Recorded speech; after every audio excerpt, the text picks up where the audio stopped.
Hey, Elliott. Hey, ladies and gentlemen. Welcome to the Valleycast, starring Elliott Morgan of the Valleyfolk and Joe Beretta of the Valleyfolk. Steve is taking a hiatus today because he's got a lot on his plate, including first-time show. And we were like, yo, Steve, take a break, dude. Yeah. I was wondering what the reason was. I couldn't remember. Yeah. I was like, who's I was talking to somebody outside. I forget her name. I've been with her for a while. I've been living with her for a long time, but I can't. Tracy. You know Tracy. Tracy, yeah. But I was like, yeah, I have no idea why Steve isn't. But he's doing first-time show today or more of it? Yes, he's starting a new first-time show. I think it's the Lovecraft show. I think they decided yeah, upon are that. you going to watch that? I don't know. Here's the thing. I might because everybody's talking about it. And when I say everybody, I mean Steve. And Steve, when I say everybody and I say Steve, that means like, what? I don't know. At least that's 33% of the people that I interact with on a daily basis. Mm-hmm. And yeah, it sounds like it's good, but I don't know crap about it. And that's kind of exciting. It looks I really want to watch it, but it looks really scary. Also, if you want, since I have you on the podcast here, Joe, thank you for being here. Thank you for having me. And thank you to our listeners. And if you would like to be a part of this magical journey that we're going on, which we're going to talk about in this particular episode, feel free to get ahead of the curve by joining us at patreon.com/thevalleyfolk. Anyway, do you want to come over later? What are you doing?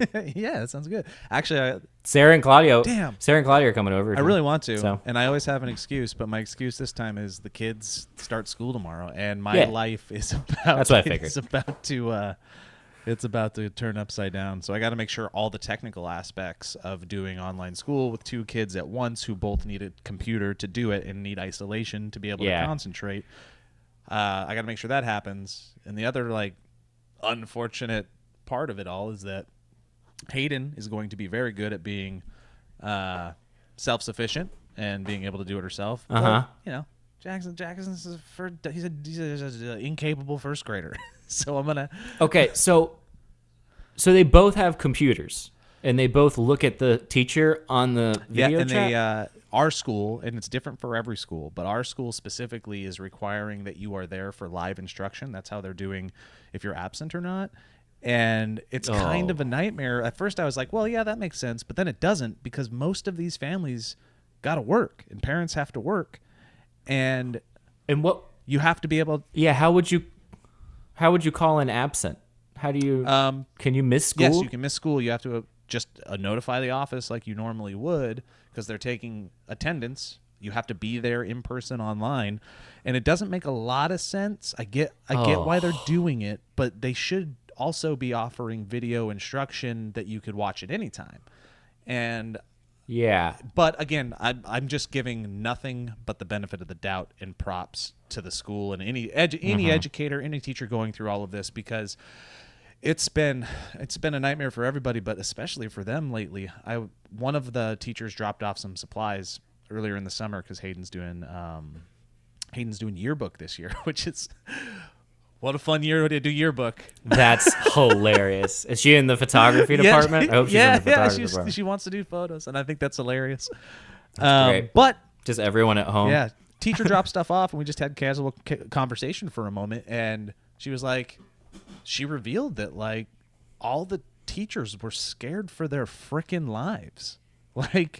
They were being there was the rhetoric in the country of just force them back to school because they should be in school, and these teachers were like, I have friends that have died already.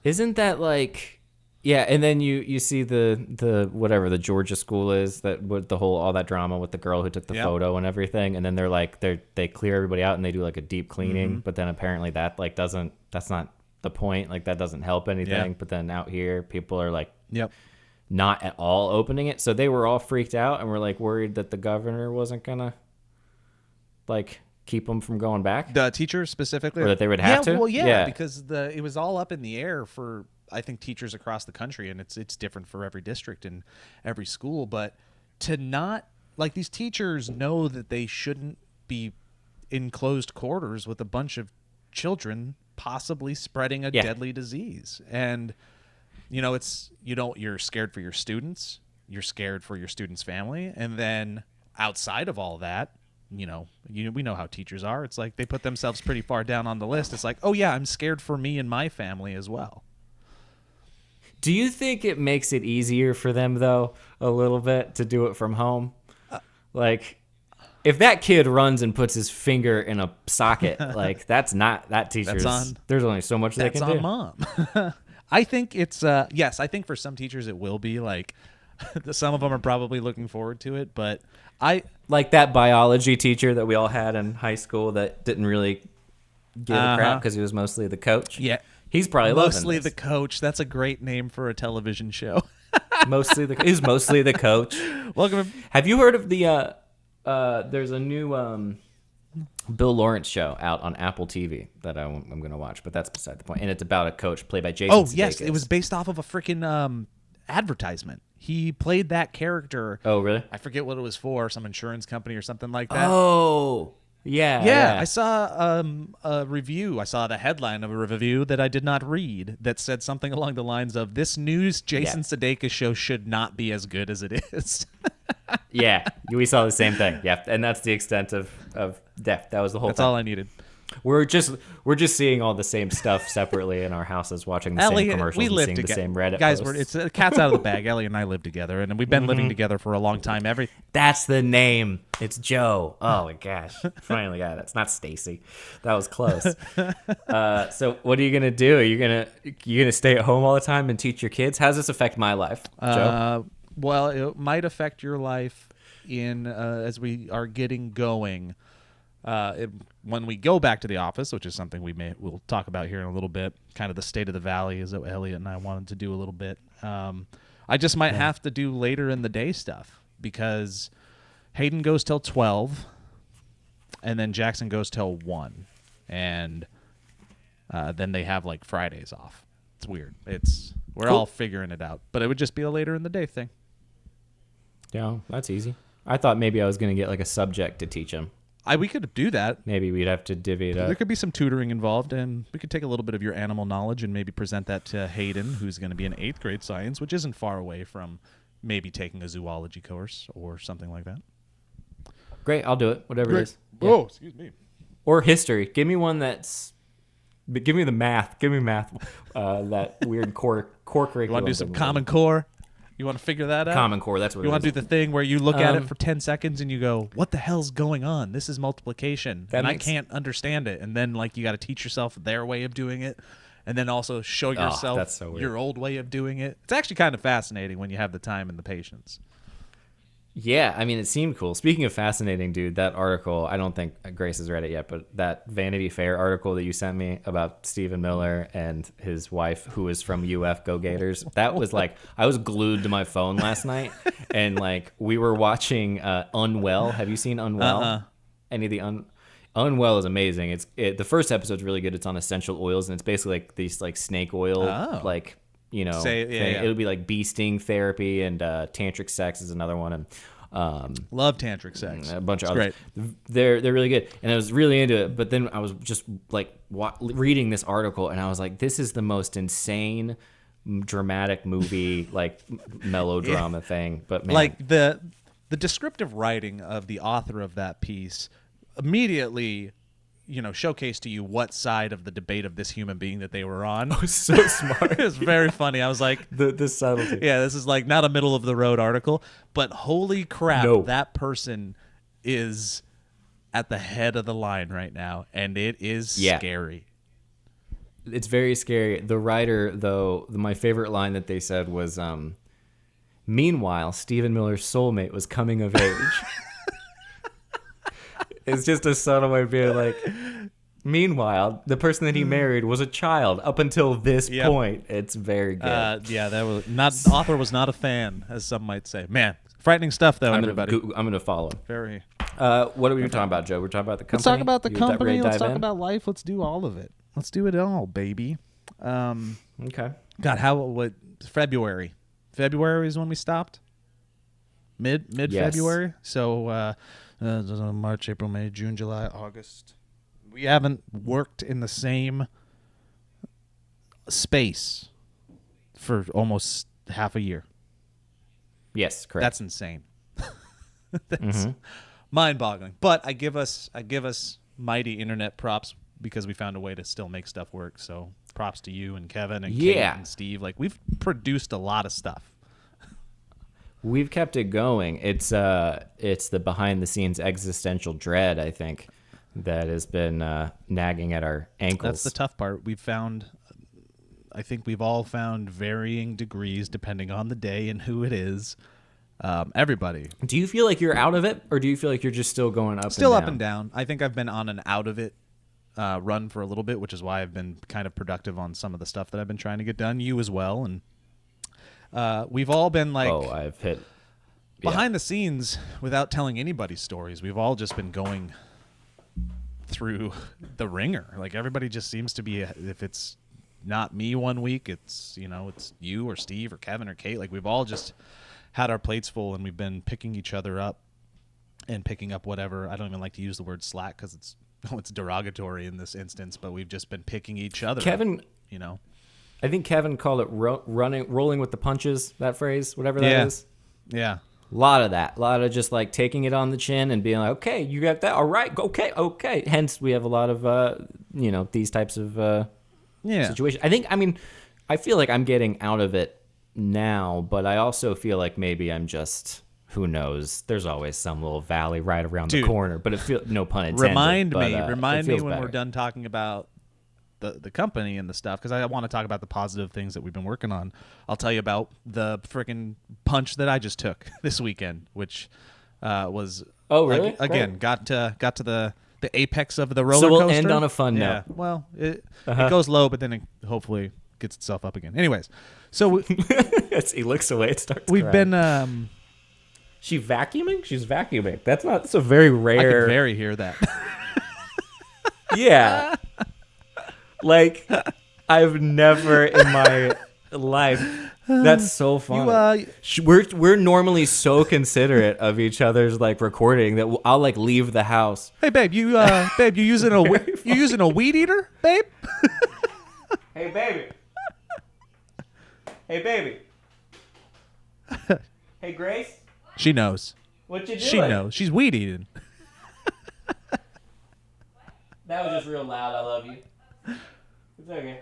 It was very funny. I love you too. Goodbye. Can't love you. Bye. It just starts again. So yeah, we've been. I've been kind of like, I've called what we here at the Valleyfolk have been doing for 6 months now. Treading water, trying to keep our head above. We're not necessarily making headway on the river. It's more like we're swimming against the current a little bit. But again, proud of what we've done. But I feel like we're trying to mentally turn a corner now and try some things, both individually and collectively. Yes, I would agree. We got to get back in the office. Yes, I think that's the next thing. I think we do a little group testing, make sure we're all good, and then we just go for it. Because what are we if we're not a little cluster with one another? Our cluster's small. We're a little germ. Yeah, we're a little tiny. All of the germs separately, it's sort of like the mitochondria, and all that, and then they come together and they form a whole cell and a sort of amoeba. Yeah, we're an incel. That doesn't really we're make a comedy any sense. Incel. It explains the incestuousness of it. Yeah. All right. Yeah. So that's a good way to for put the it. people that are listening, some of the things that we are working on that we're excited about. Very soon, we'll be releasing some new merch that I've been working on. We're gonna do like a fall line with some new hoodies and some new beanies, and the Patreon's been rocking. The patrons have been voting on what those should be. And before that, and it might even start this next week, I'm gonna do a huge flash sale in the store and just get rid of all of our stuff, so you guys can look forward to that if there's things that you haven't got yet. We also dropped the Discord on the Patreon this last week, so there's a Valleyfolk Discord that is now hopping more than it ever has. So if that's something you're interested in, please come over to patreon.com/thevalleyfolk. Can I get into that with just the username that I have here? Like, does it matter? You're good. Yeah, you can get right up. I can just go in there. Yeah. And is it active? People are in there? It's actually a very nice, robust community. And if I do a lot of my communication with the patrons through Patreon, I also do, the second most is on this Discord. It's actually kind of nice. It's a good little community. And is it, we have a group that's just for the patrons on the Discord, or the Discord is only right patrons? Now it is it's a public Valleyfolk one, but everybody that's in it is most likely a patron. And what is going to officially happen, which is another thing we can talk about as well, is that when the Patreon officially relaunches, it'll be connected to this Discord. I've already talked to a lot of the people that run it, the admins. And what it'll do is that it will have Patreon exclusive threads within the Discord. So this will still be a public one for anybody and everybody that wants to be part of it. But then there will be some special places for the patrons as well. Smart. So that's cool. That sounds fun. But yeah. I like that a lot. And the other thing that I've been working on and making some headway on is this movie game Kickstarter that is forcing me to do things that I haven't done before, forcing me to collaborate in new ways and and get educated on things that I've never done, like manufacturing and fulfillment and all that crap. Yeah, crazy stuff. Excited though, and I think I figured it out, and I think I can talk. I want to talk about to you real quick, and I think I have in the past, about where I think it is right now. And I reserve the right for this to change when the Kickstarter is officially released. But let me just throw some things out here, and it'll be some things that we can get feedback on prior to it going. I want to do the same thing, but for my project. Yeah. So this is fun. perfect. Okay, so for the Kickstarter, I think I'm going to have like 4 or 5 tiers. The first one being the base pack. The base pack is going to be probably 150 cards, and each of these will come in like 50 card single deck holders, like a pack of cards, like a bicycle playing cards or whatever, right? Yeah. And they're going to look like VHS tapes, like from the 80s. These packs are. So when you get the first 150 set, it'll come like the Back to the Future trilogy or the Star Wars trilogy when you would get them in a trilogy box set. That is how you would get the card game. And then extensional. I've seen it. It looks amazing. Yes. And then there'll be packs. I've seen a concept. Yeah. And the concept's cool. And I would love to share it with you guys, but I want to make sure it's where we want it to be first. And then as the tiers go on, second tier will be an expansion pack. Maybe it's like video game, movie game, and it's 50 to 100 cards. And then third might be actor game, which is another iteration. And then I get up into the 4 and 5 tiers, and we get a little bit more exclusive type stuff that might be limited. Like I think I want to make for maybe the level 4 tier, you get all of the expansion packs in the original game, but then there's 4 exclusive pins like Pac-Man that the first 250 or 300 people who order can get. And then after that, I want to do an exclusive poster or print by like a Casey Landerkin or a Tyler Jacobson, or fingers crossed, maybe I could reach out to a Drew Struzan and love it, and get some original art made, because on each of the boxes I'm gonna have our commission artists to do 80s era VHS box art for each thing. Yeah, so that's where I'm sitting at with it.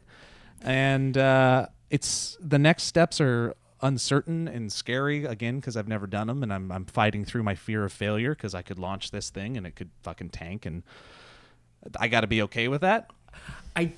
Yeah, it could tank. I mean, for sure. But I mean, I think it won't. I think you're on the right. I think you're doing every note I have in my head when you talk about it. I then think about it, and I don't have it anymore. Like I had everything you're saying at least from the Kickstarter perspective with the tiers and what you're talking about including and everything.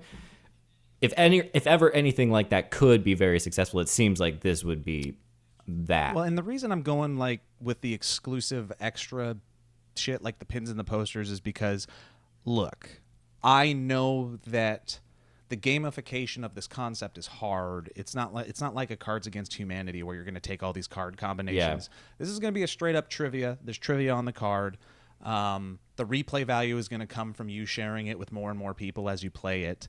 But other ways that I'm kind of playing around with the gamification of it would be something like this, and tell me what you think. And you all can give us feedback as well in the comments. But there'll be a lot of... Don't let him talk to you.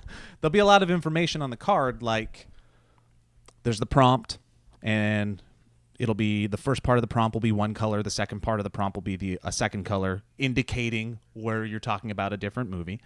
And then you'll have the answer, the combined word, and underneath the answer is the actual full-out written movie 1 and then movie 2.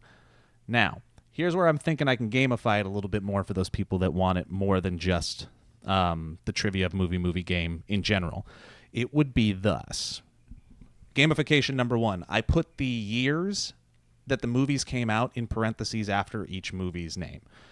And you could get bonus points as a guesser if you can guess what year the movie came out. And I think that's a fun little like extra twist. That's good. Now, here's my fun one. And then they were all 1994. Every good movie came out in 1994. Didn't you say that? I think that's something you said. There's definitely a bevy of them. And then another idea that I was throwing around is at the end of every game, you also keep an asshole tally. And somebody gets, at the end of the game, somebody gets crowned asshole of the game. And an asshole is the person that, there's not a lot of these, but there's some in there where maybe we dropped an article like a the or an a to make the movies go together. So it's like somebody's like, motherfucker, it's not Terminator, it's the Terminator. And anybody that does that during a game, they get an asshole point, and then at the end of the game, it'll be an asshole leader. It's a gamification of the game creator's sensitivity toward criticism about his prompts. Yeah. It's making sure you feel good. Yeah, well, you're an asshole, so I put it in the game. I'm God. Yep, exactly. So that's where it's at. That's kind of it could change. It's going to evolve, I'm sure, but that's where I'm at. What's the timeline? Like, what are you thinking? Because you've talked about it a little bit, and I want it to be what's any concrete? Second thought I have is, has anyone from? Oh, go ahead. Go ahead. You messed up. Nope. Or I thought I messed up. Has anyone from a gaming company like played it, or could you have someone who works in board games test the sort of? Is there a focus group kind of thing we can do before you launch? I think there can be, and I think I'm in talks, or I'm about to have a phone call on Monday with a couple different fulfillment places, but one of them can swiftly make a prototype, and I'm thinking maybe I'll get that done really quick. We can see it and then play it, and So I just double check everything. I just want to make a physical thing. I think it'd be cool to do it, and in success, if this does very well, movie, TV, like all this smashing concept can go outside of the realm of entertainment things that we watch. I could do it with anything. Yeah. So if people really enjoy it, we could just start a little side hustle where we're constantly releasing fun expansion packs and stuff like that. Yeah, I mean, I think that the potential for it is huge. I think people would. It's a very smart. It is the flagship show, so it's a great idea, Joe. It's a great idea. You should be very proud of yourself. I'm just trying to take when the it's pressure successful. Until then, you second guess everything. And I will. Don't you worry, my friend. So that's where that's at. I just recorded with Kasim G and the Willems for another episode coming up, and that was fun. So how's Kasim doing? He seems like a real sweetheart these days. I don't know him at all. That's what he is. He's a sweetheart, and he's very nice, and he's kind, and he gifted me with his time, and he's kind of like in the midst of returning to YouTube and making stuff again. So it's kind of fun. Good for him. Wonderful. Such a nice dude. So that's the movie game stuff that I've been kind of behind the scenes trying to move forward as best as possible while we all deal with our bullshit. Mm-hmm. But you also have a project that I want you to talk about that you're working on. Well, I don't know where I'm at with it, Joe, because I've written about 7,000 things, and I feel this innate hatred of anything I write after I'm done writing it, like really bad. And I know there's a second guessing and all that stuff, but I'm wondering if maybe this show that I'm thinking of is more of an interview-based show, almost like a millennial or YouTube-style Charlie Rose or someone who did in-depth interviews from my perspective, or me being the interviewer. And I like that a little bit more, but it's going to take a little bit more production and time and getting different people. But people I thought about having as guests would be all over the place. Sometimes personal guests who have interesting stories or guests from my personal life, and then professional guests, but people who I at least have some knowledge of, and they have some knowledge of me potentially. So if it was someone in the world of YouTube, you would get, like, I won't name names right now, but like people who have been established and done really cool stuff. Yeah. So that's where my brain's at. But I would also be curious what people are thinking, because I just feel like when all this, like, the quippiness and like the being witty and everything, I'm like, even if I make like a really good point in it, I just feel like it's not what I would really want to do. But I do like the idea of doing a bunch of interviews and like really making sure I let the guest talk and not making sure I ramble on and on exactly like I've done this whole So I time. see what you're saying. You're going from yeah, I think that's fun and smart because maybe you're just at a time when you don't want to hear yourself. You want to hear other people, and that's a great way to grow, you know? And You'd like to think, wouldn't you? the Who knows? what would be tonally, what are you thinking? Is it Well, I actually thought about still including Andy, still including Kevin, creating a space where it's like always in-person interviews. I wouldn't want to do any kind of like Skype thing, distance or whatever, but like lit and like the cameras roll. There's close-ups on the people, but it could be punctuated with either the love on the internet or Tales from the Internet style, or just more of like a Kevin kind of hot take, adding stuff throughout the interview so that people are watching like both the interview and then either the commentary on the interview or little stuff that's like side notes that we can add to make it more of an that's fun. experience. I like that. And I like that what you're talking about with the internet right now is full of quippiness and full of actual hot takes, and to just have a conversation works. And that's the magic behind something like Hot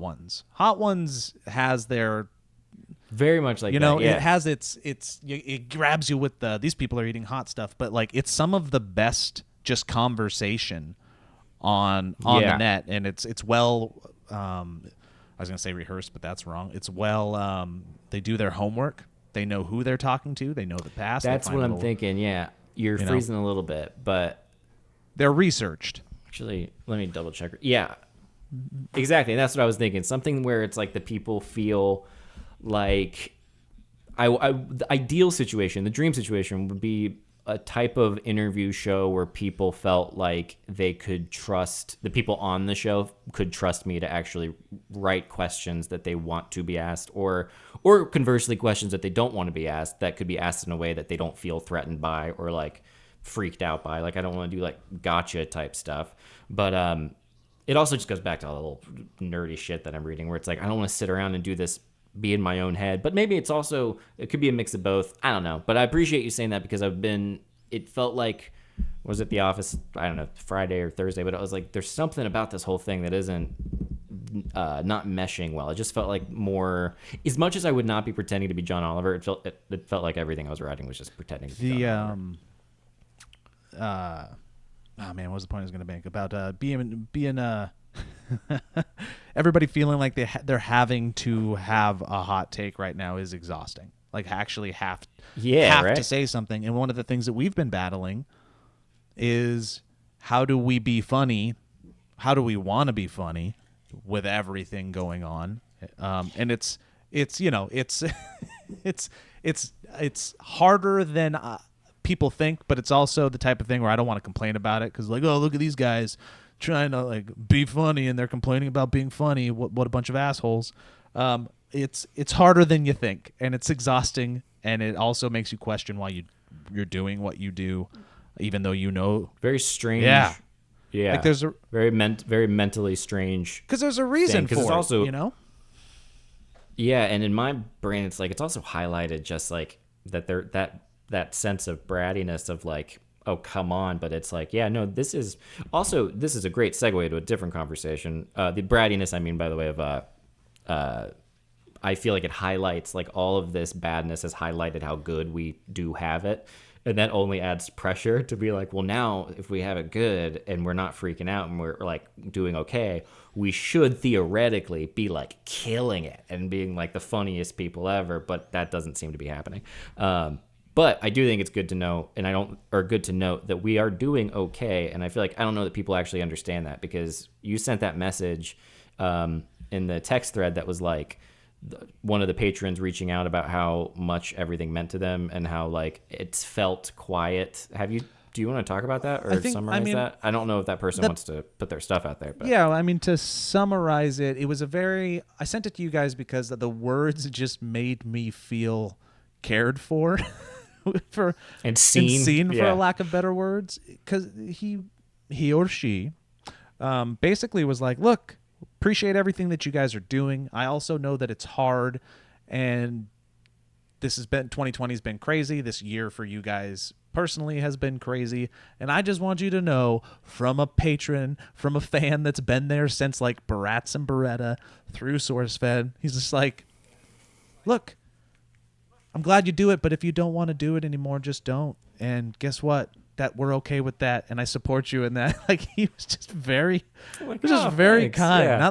Not like we're leaning that way in any way, shape, or form, but it was just kind of a very thoughtful, caring, reaching out to connect, and I really, really appreciated it. Joe, tell me some ads. Joe, tell me an ad. You want to hear an ad? I got an ad for you. Thank you for supporting our podcast ads. We really appreciate it. You're helping keep this thing afloat through some tough times. Guys, there hasn't been a whole lot to smile about these last few months, but things are getting better. For instance, we're on this podcast, we're talking about how we're trying to make the business better, and we're talking about how we're trying to make our minds better.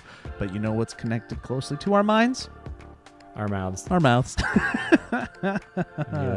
Can't help but smile about that, right? Guys, do you have a megawatt smile to show off?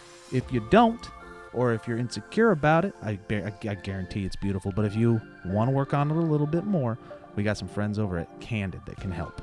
Candid clear aligners are comfortable. They're removable and totally invisible, unlike wire braces. Get out of here, wire braces. Get out. Get out. So you can transform your smile without anyone noticing, unless you want to tell them. That's up to you. What Candid is doing here is they're giving you a choice.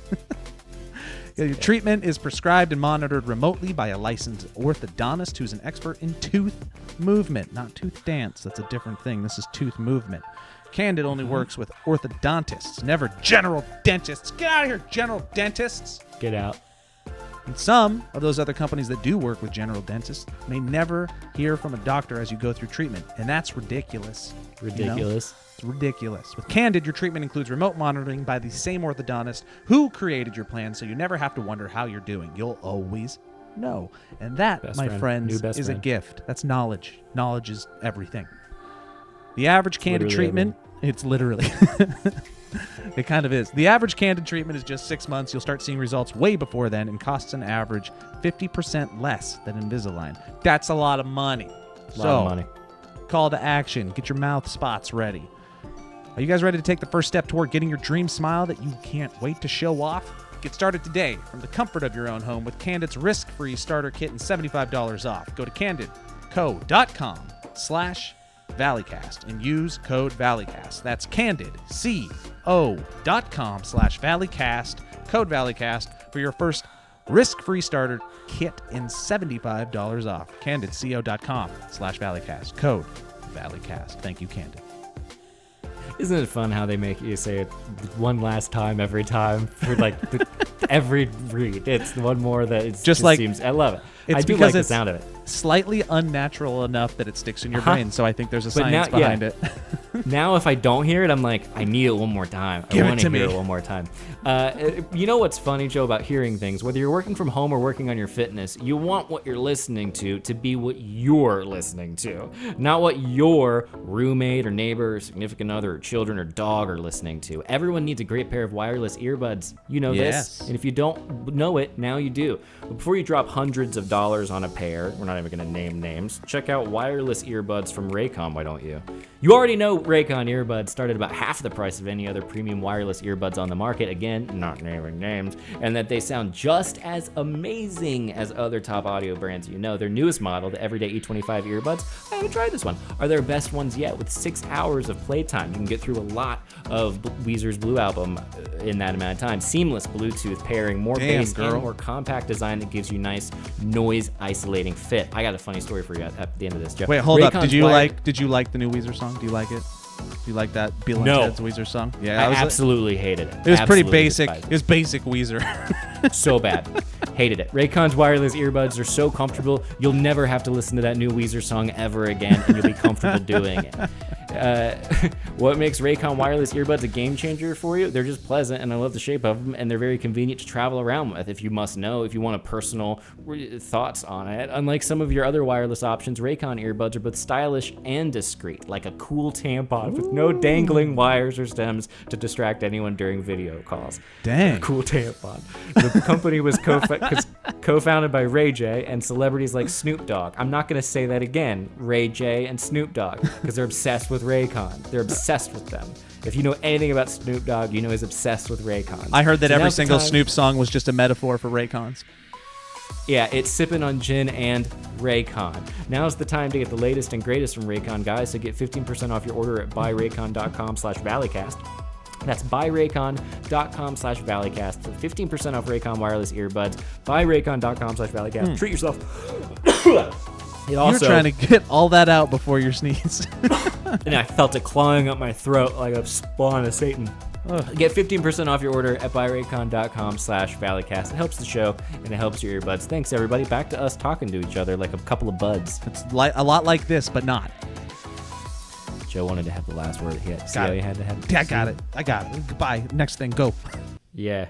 And someone who felt like they'd seen the narrative a little bit. Like the story, it has been a crazy year for us personally, as well as professionally and societally, as well as religiously and in relationships. Yeah. So it's been a crazy just like time. everybody. It was a moment of empathy, I feel like, because everybody's got these crazy stories that have basically been 2020 that yes, spider web out from your personal gravity in 20 different directions. But yeah, it was a very nice message. It was very appreciated. And all that to say, yeah, we're not going anywhere, and that's which is very nice, which frees us to talk about this kind of stuff like a interview show or a board game or all of what we want to do more, I guess, is the main point. It's just it's tough to pull triggers right now, and it's tough to do a lot of the things that we want to do because we don't want to launch them over this remote version of creating content anymore, because it's worked, and it's worked. And again, props to Kevin, props to Kate. They've been able to, I think, create a very engaging show with what we had to do with your show, and even movie game and stuff like that. They've found a way to take the nightmare technical aspects of it and turn it into something that is watchable or at least enjoyable to a small point. But we also know that it's lacking.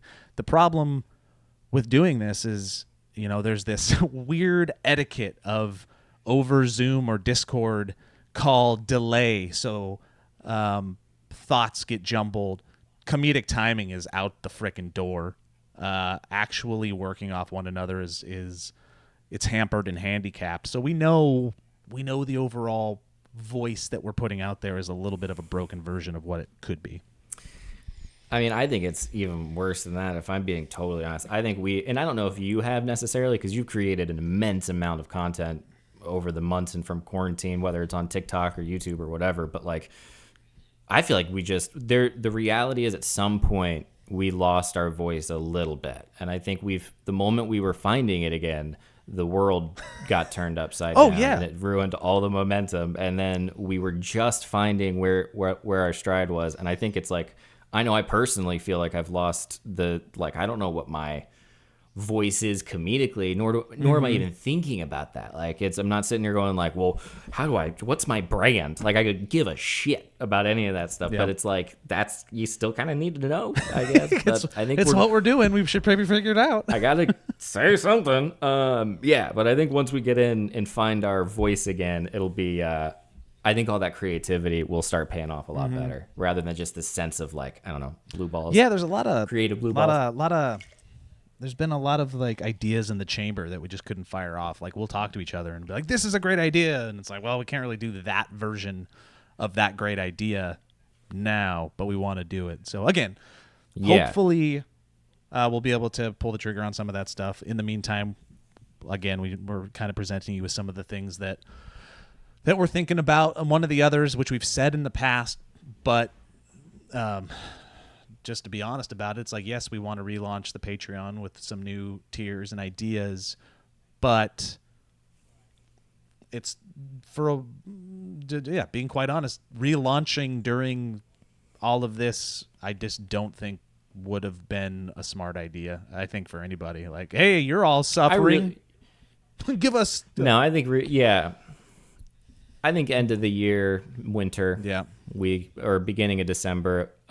Maybe aim for beginning of December would be kind of my mentally thinking that would be an okay time. That would feel right, because then it's sort of I don't know about you. I feel like I know this, there's no actual truth to this, but I feel like in the new year, things are just magically, a part of me thinks everything's going to be magically 2021, better. My friend. Of course. It's going to be great. Yeah. So exactly. That's how life works, is it is literally segmented into years. That's not just like a frame of reference that we came up with to make ourselves feel smart while we decay. But, I don't dude. Oh, that's another thing I want to mention to you. I was going to send this to you over text. I'm listening to this book called The Elegant Universe. Have you heard of this book? It's Brian Greene.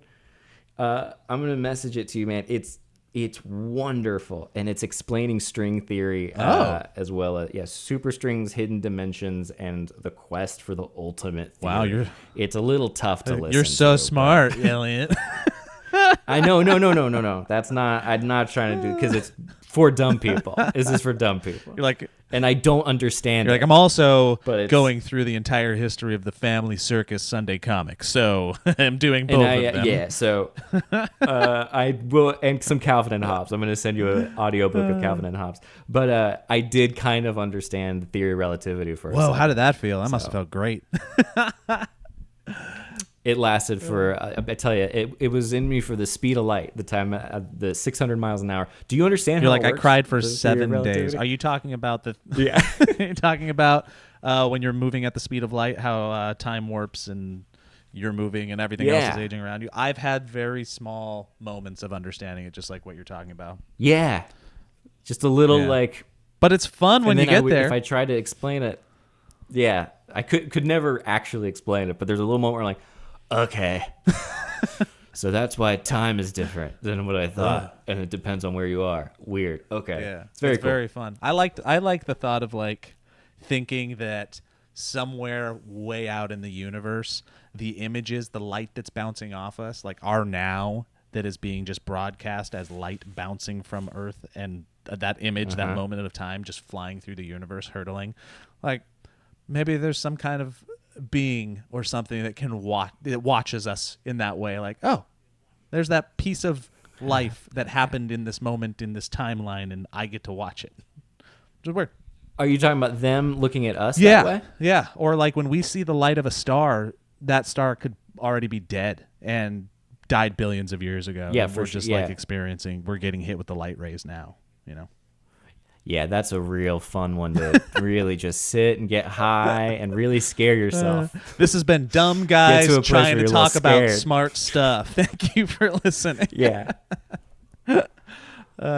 So movie game, new shows, things that we want to try, Patreon getting relaunched. In the meantime, just trying to pay a little bit more attention over there. I'm posting more. I'm trying to talk to the patrons more and make it feel a little bit more robust as much as we can, doing this together, trying to get through it. So I think it's all positive. I definitely wanted to talk about it today because I think it's all positive. It's just it's also hard. I think it's literally all positive. Yeah. I think I can't think of anything that's it's literally, well, it's positive. I would just say it's all a matter of time. Which, have you ever heard of the theory of relativity? See, I am way off in the distance in space right now, and I'm just hearing the conversation for the first time that we just had. Our Patreon is getting relaunched right where that star. Right next to that dead star. It's when that star is right there. That's good. But with the Patreon relaunch, something that I'm excited about, that I'm trying to do, we're working on taking all the footage from our recent tour, and we're trying to make a special out of it. And in success, we'll offer that special on the Patreon. And all the current patrons will probably already get it, but we're hoping to bring some more people into the fold by offering exclusively there. Yep. I'm very excited about that. I think that's a wonderful, because it's also crazy that was a month before everything shut down. So it's like, dude, that's insane. Here's theories again.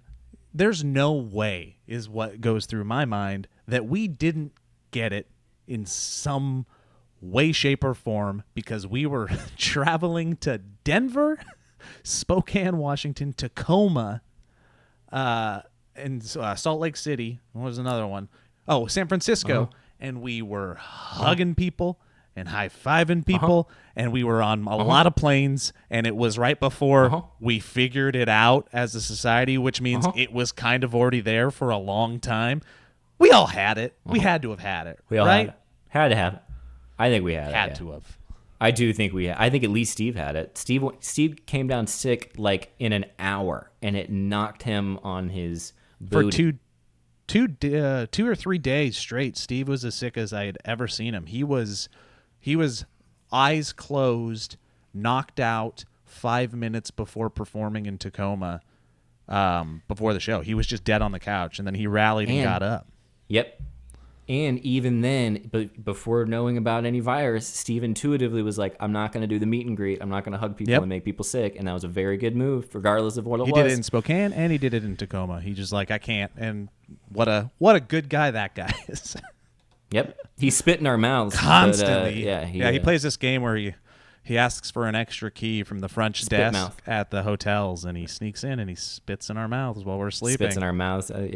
It's funny. Yeah. It gets us every laugh time. And choke and laugh. That's so crazy, man, that we did that tour, came back, did a couple videos, and then shut everything down. Like, that was 6 months ago. Yeah. And it'll be one of the last times we were all hanging out. Dude, I blinked and summer was over. I blinked and I was like, I've been hanging with my kids since school ended officially, back in June, even though almost 2 months before that we were already doing the homeschool thing. It's a nightmare, everybody. It's not fun. It's very hard. I don't know how you're doing it, man. I don't know. I mean, but let me know when you want to, you can have them, kill them, whatever you need, man. You can have them. So yeah, I don't know. Updates on the Valleyfolk. I got Casey Landerkin working on a poster as well. A fun idea that I had that we'll be offering up in the store as well. So huge discounts for the patrons. Yeah. Blah blah blah blah blah blah blah. The merch you're working on looks very good. I like it a lot. But yeah, for folks listening, let us know in the comments what you think about these ideas, or you could tweet at us, which is also a way to be seen, even though sometimes that doesn't work either. Yeah. It's funny you mentioned that thing about that person who freaked out. I was also, I don't know necessarily I'll go into this, but I got some haters on the Instagram for someone like spamming my thing. And you know how I do. You know I'm a little You're not afraid to engage. I'm a little rascal. So sometimes I engage. And I was like, hey, why are you being so mean? I was like, what's going? Why are you being like that? What's up? It's not exactly what I said, but why are you being so mean? Immediately, it was like they were very sweet and apologetic, and I was like, oh, I think everyone is just really stressed out right now, and even people who are coming at us, a lot of it is just like it's a tense time for people. You let it out. You have to let it out somewhere, and I think unfortunately, the online universe allows you to take that energy that you're building up inside of you, for better or for worse, and you get to project it out to people that you don't think are real people until they talk to you, so you don't blow up and murder your family. Yeah, that's exactly right. Joe, have you been making TikTok still? I haven't. I haven't made a TikTok since I posted one like the night that Trump was like, I'm taking it away. Goodbye, TikTok. I was like, okay, well, I'll just do a post that's like, oh, this is goodbye, thank you, and I haven't done one since. Very good, very funny, very good, very funny. Have you done the Reels thing? Are you doing Reels? No, I didn't play with it. I haven't been. Hold on. Let me. My movie stopped recording. Let me restart that guy. Sorry, everybody. We're not joking. It's a fucking nightmare doing this type of content over Zoom all the time. Everything goes wrong all the time. It's terrible. New movie recording. Thank you. And I am starting. Not as bad as the commercials, though. Bam. Yeah, you hate the commercials. What were you asking me? You're asking me about making stuff. Had any dreams lately? No, I don't. No, you're asking me about making stuff. I did have a dream. I had a dream that I was playing Fall Guys because I've been playing too much Fall Guys. Nice. That means that things are going okay. I heard when your dreams are very real to real life. Interesting. I've been real good at Fall Guys. No, I think I've taken kind of like a creative. Again, ups and downs. It's like creative hiatus. Like usually on things like TikTok and Instagram, I try to post more out of like I'm inspired in the moment, and it gives me a place to just get a dumb idea out of my head. So it's not wasted. So it's not forgotten. And I usually don't post to. And again, my lack of true success is that I'm not posting just to post, and so I don't think I've just been in mind jumble lately as far as all that stuff goes. Haven't been able to. Dude, I bought a. Haven't been able to get. Haven't been able to pump anything out. The inspiration just isn't there, and I think I'm just worrying about other stuff, and that's taking up the mental capacity. Oh yeah, for sure. I went to the Target today, and I got a planner. And I made a schedule for my week. Oh. And on it literally, one of the days just says post a tweet and an Instagram. And that's what it's come to. I'm like, this is... But I'm going to do it. I'm going to be like, okay, here's a tweet, here's an Instagram. That's the other problem with, or the other hard thing, I'm sorry, everybody, about doing what we're doing. Half of me, half of you, a part of us is like, I don't think now's the time necessarily to be funny.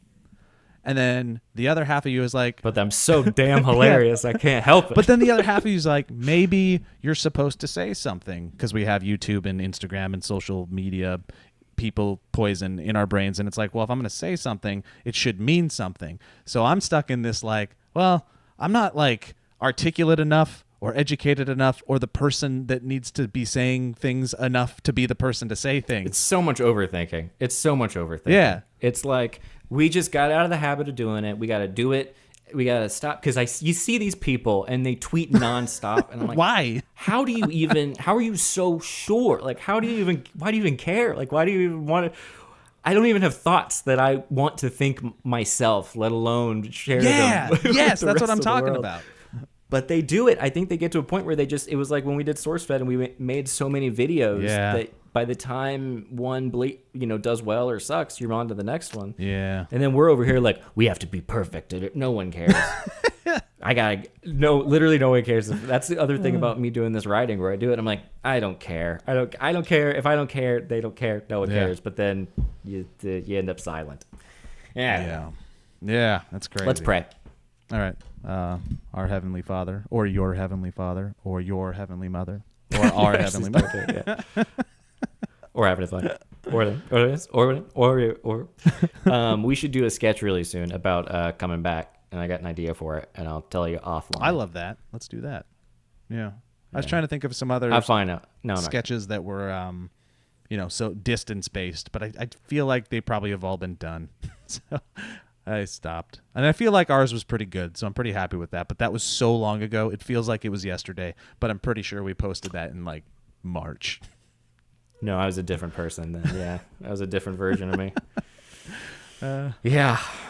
All right, man. Let's get out of here. You good? You good, Boo? I'm good. For folks listening, this is just friends hanging out venting to each other. So we hope you enjoyed the raw nature of it and the authentic feeling. Did I come off high? I don't. No. I think you did good. Are you really high? Okay. Are you really super high? No, sometimes I think I'm just in a good mood and I assume I'm high. Are you auditioning for somebody Sometimes that's high? It's both. Are you? Shit, I do have to put an audition on tape. Thank you for reminding me. I'll do that tomorrow. I did it. I don't screw that. I don't want to talk about that. No, it was a commercial. Here's something I'll talk about real quick before we go, because I just want to give it a little bit more meat. I've been working through the Studio Ghibli films. They're all on HBO Max, and I highly suggest them to you, Elliott, because they're Eastern storytelling, and they really, they kind of, every story will take you off of your comfort level just a little bit, because you are not satisfied as a Western viewer on a subconscious level. And what I mean by that, this is my theory I was talking to my friend about. So I'm talking about like Princess Mononoke, Porco Rosso, movies like that. I don't know if you've seen many of them. Spirited Away. They're worth watching because they're just glorious animations that are beautiful beyond all belief.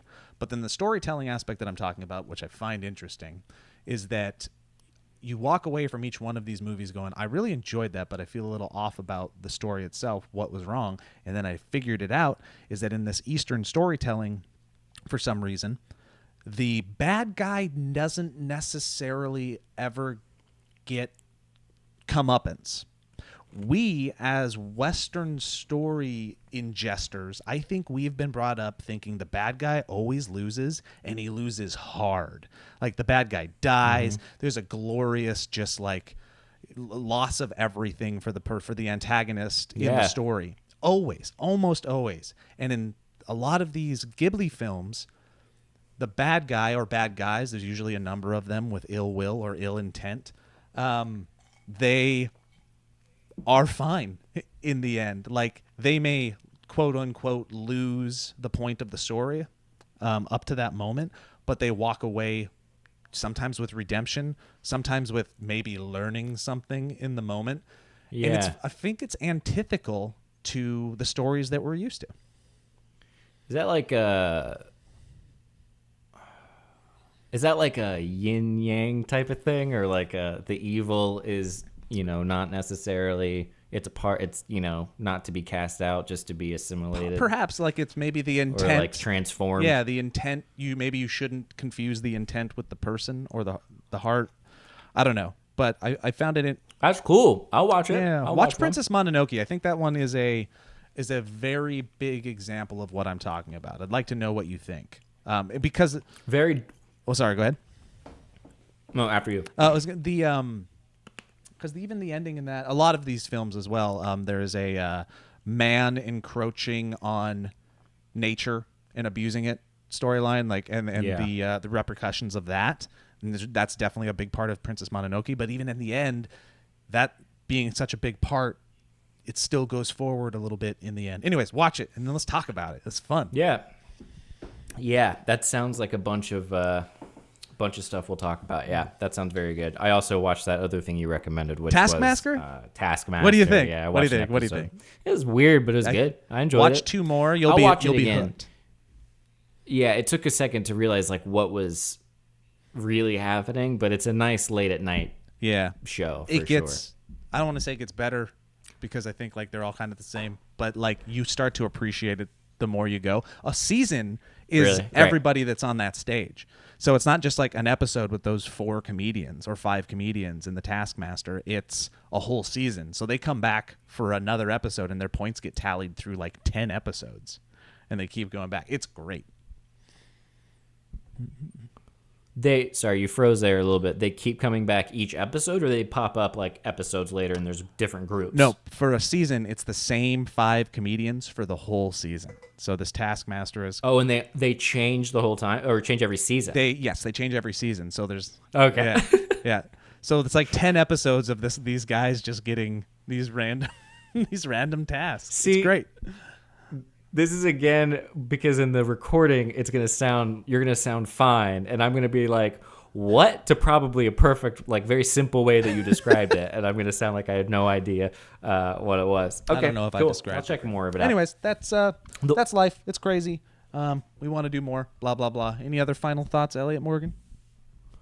No, just, I would love to know people's thoughts on different things. I'm very excited. And, but it also... It is a little bit like I feel. Do you feel a sense of like building up, like getting ready? Like I want it to all happen right now. I'm a little impatient with it, I guess would be my only. Yes, impatient and holding thought. Back hope.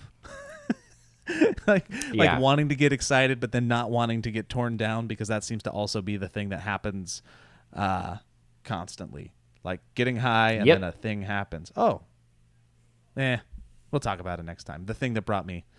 The life thing that happened. I'll share that next time. Cliffhanger. Well, I mean, hey, we have 10 minutes. I mean, we have 15, whatever. If you want to share it. Okay. I mean, well, yeah. Then I don't have to think about it. I'll process it with you right here in real time. I got a call yesterday from my dad, and he sounded not good. And all right, at second thought, we'll next week, everybody. No, but he was basically sounded out of it. He's a 71-year-old diabetic. He's had a quad bypass heart surgery, and things weren't good. And long story short, he went to the hospital, and now he has a pacemaker in his heart because his heart was not working. Like, it was down to the point where if he wouldn't have got there, this conversation would be a lot sadder, but he got there. Holy shit, Joe. So when did this, what did he sounded out of, did you tell him to call an ambulance? He called a friend that took him to the hospital before he called me, and he was just kind of informing me what was happening of the situation. And he went in, and the long story short is they looked at him, they go, oh, your heart's really slow right now. Like, one of your chambers just isn't doing what it's supposed to do, which is what happens at that age. But then they were like, gotta get a pacemaker, and that's a scary sentence to hear your dad say. So I'm freaking out all day. And then I start researching it, and pacemaker is an incredibly uninvasive surgery, which is basically an in and out operation now. They don't even... Isn't it like, it's tiny, right? They just threw it in through your arm, put it in your heart. They don't even put you out. They give you a little local anesthetic, and then you go home the next day. So now my dad has a pacemaker, and sounds, amazingly better. But it was definitely a day on my end where the hell that we're all going through as a collective society sucks. But this was one of those things that sucks despite everything else that's going on, because you're so far away. Oh, yeah. That's a separate. And you feel so helpless. Like, I wanted to, I wasn't there, and I wanted to be there to, get him through this scary moment and comfort him. And I couldn't imagine, like, he probably felt alone going through a lot of it. And it's so hard being away from family when family is going through hard times. Yep.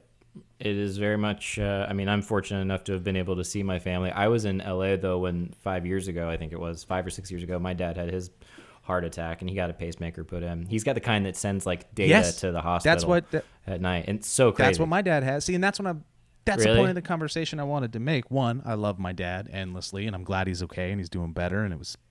Yes, absolutely. Thank God. That's amazing. It was a shitty day. But...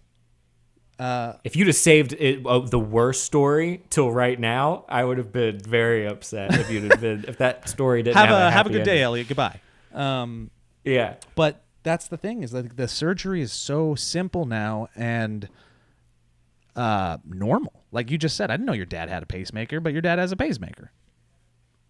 Yeah, and they'll contact him if they've contacted him like the next day when something that he slept through happened with his heart. Like, it would be an irregularity.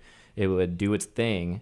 And the next day they would be like, "Are you okay?" And he'd be like, "Yeah, I don't what's going on?" I'm a man. What do you? I'm a man. All right, cool, crazy. Wow, that's I'm fine. And has he noticed anything, I don't know, different since having it? Like, or is it just kind of like he can feel it? Like if it shocks him? He's had a couple things that have kind of, I think, kicked him a little bit, startled him, but no, I don't think he's never had any kind of complaints about it. If anything, I think it's like a peace of mind, and he feels much better having it. That's the hope. So I guess the point of talking about it was I just wanted to be like, for all of you other people that might be worried about this word or this being a part of somebody that you know's life, it's not as scary as it used to be. And like, even with my wife, Heather, she's been like, she's been told she should probably get one, and she's kind of been like, no, I don't want that in my body. And then after going through this, I would turn to her and I was like, you should probably just do this. This isn't that big of a deal. And now we're considering it more because we're a little bit more educated about it. Yeah, I definitely would. I mean, if it's because, I've heard nothing but very, like, mostly my dad just marveling at the technology and how much it's, how good it is. The fact that it can just, it's crazy. It's just an insane thing that somebody invented, and it's a thing that works. And now they just go through your arm, and it's just there. Like, the biggest thing is that he's at home now. Like, he's at home the next day, and the biggest, just chilling. The biggest thing that he has to deal with is for like 3 weeks he shouldn't use his arm much, is what they're like. Like, just don't use your arm. Don't use your arm. Man, well, I'm glad Marty's doing all right, Joe. So, love you, Dad, if you're listening. Love you. I love you, Marty. We worry about you. We're at the age where we get to worry about our parents constantly. Yeah. Do better, parents. I know. Get your shit together. What are you doing? Anyways, that's my crazy life update that Crazy, man. I dealt That's with. insane. But yeah, that's it. Tomorrow is school. And that'll be another journey that we'll talk about next week. I don't even. I'm gonna. Do you need me to text you anything, or just make sure you're doing okay? Yeah, I'm sure I'll vent to you guys here and there. It's gonna be fine. It's gonna be fine. Are you gonna dress up as a teacher? You should dress up in your like Dwight Schrute. You know what I should do, and we're not yet. There's a lot of things that were stolen from these kids that are going through school these years. Like we didn't go Pocket protectors. We didn't go school shopping. We didn't get to go do the walk through the things and let them pick out their clothes, which is exciting. I'm not going to force them to dress up nice for the first day of school, but maybe I should, because normalization of this weird foreign experience is going to be weird for everybody. I don't know. We're just getting by, friend. I think you should wear suspenders, and you should wear glasses with tape on the center, and you should talk in a really high-pitched Urkel voice, like a 1990s if nerd. MeUndies starts making suspenders, I'll wear them. I know. Pretty much anything MeUndies sends me. Did you get the newest one? Ankle socks? I did. They're very wonderful. comfortable. I got some Dino undies. It's great. All right. Bye, everybody. Thanks Bye, for Joe. hanging out. Patreon.com/thevalleyfolk. We love you. And see you. Bye.